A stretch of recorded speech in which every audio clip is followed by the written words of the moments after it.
would say the thing that's unique to us is the pre-qual. So what we have the ability to do is we can bring financing farther forward in the conversation. So if I'm at your house, I don't have to spend 2-3 hours going through the entire pitch, taking measurements, drawing up an estimate, hashing out all the nuances, and then at the 11th hour saying, okay, let's see if you're approved or denied, and then run the risk when I've done all that heavy lifting. Basically, I'm hedging my bet on a yes or a no. In this case, what I can do is I can actually change the dynamic of that conversation from day one and say, how much are you pre-qualified for?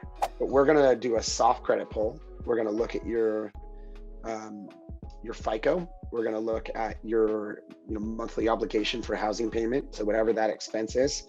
And then we're also gonna look at your annual salary and say, based on those variables, here's what we think you could afford. Yep, so we're web-based and we have an app. So it doesn't matter what device you're using, PC, Mac, for desktop. If you have a process that can work with the entire FICO band, it's nothing to be afraid of.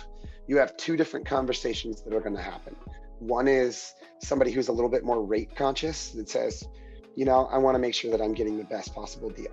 I've got really good credit. I've worked hard at that.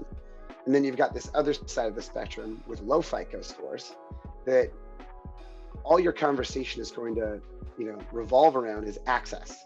It's not about what's the best rate that I can get. It's can I get an offer, period. And if you focus predominantly on the monthly payment and not the rate, you have no issue selling a 10% loan. It's just, that's what it is. People don't really know otherwise. The only thing they're conditioned to on interest rates is what can I get a car for and what can I get my home for? A 30-year mortgage, yeah, people could get 3%. But is that going to happen on a replacement windows? No, that doesn't exist. So when you see these like 299s or no payments, no interest, it's a promotion. Someone's paying for that. And it's typically baked into those margins. Like, I need to charge you extra for a job that doesn't cost that. But on the back end, I have to make sure that I cover myself.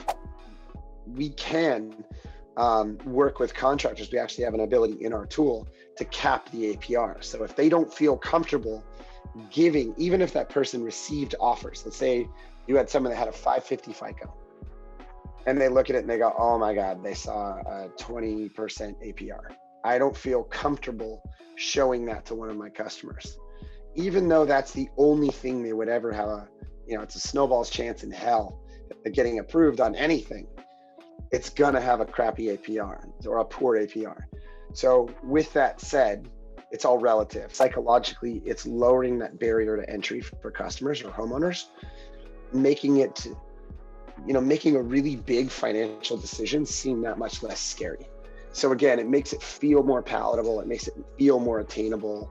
And it just de-risks a lot of this. What we've seen industry-wide is that if you offer financing consistently on every single job, and not just like in passing, but with a little conviction, hey, your monthly payments could be as low as, in those circumstances, you see generally, I think it's like a 17-18% uptick in your closing percentages. And then not 17 to 18 points, but 17 to 18% increase. And then beyond that, when you look at a cash deal side by side with a finance deal, the finance deal is typically 30% larger. Then beyond that, if you want to start looking at things that financing can directly impact, let's say you're a roofer.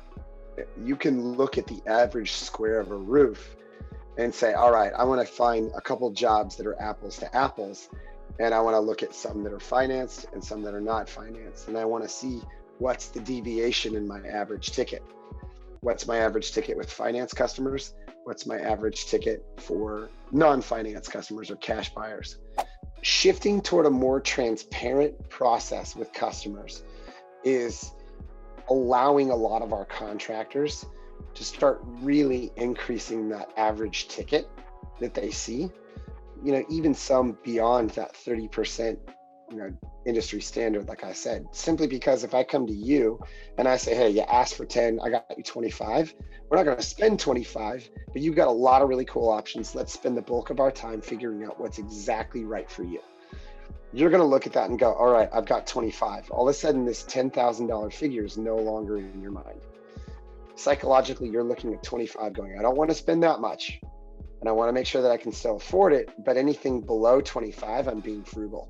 Once you've borrowed a set amount, you can go back and borrow more, but you can't change the actual loan amount. So when that money is distributed, it is distributed because that loan has been funded.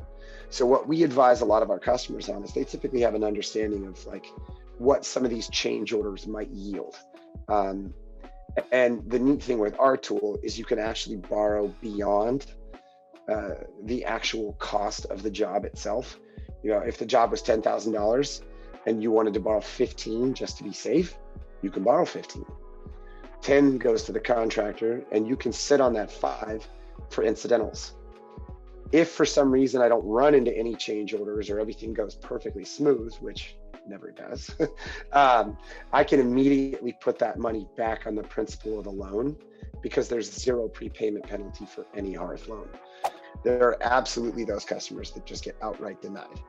And if that's the case, they have options. You know, the way we typically train any one of our contractors to overcome that is there's really 2 avenues for that homeowner. The first, obviously, you can say, have you thought about budgets? You know, unfortunately, we weren't able to get you approved or we weren't able to give you any loan options. But, you know, is there another way for you to pay? Have you thought about, you know, putting cash aside or, you know, is this an immediate today thing? Beyond that, they can always reapply with a co-borrower.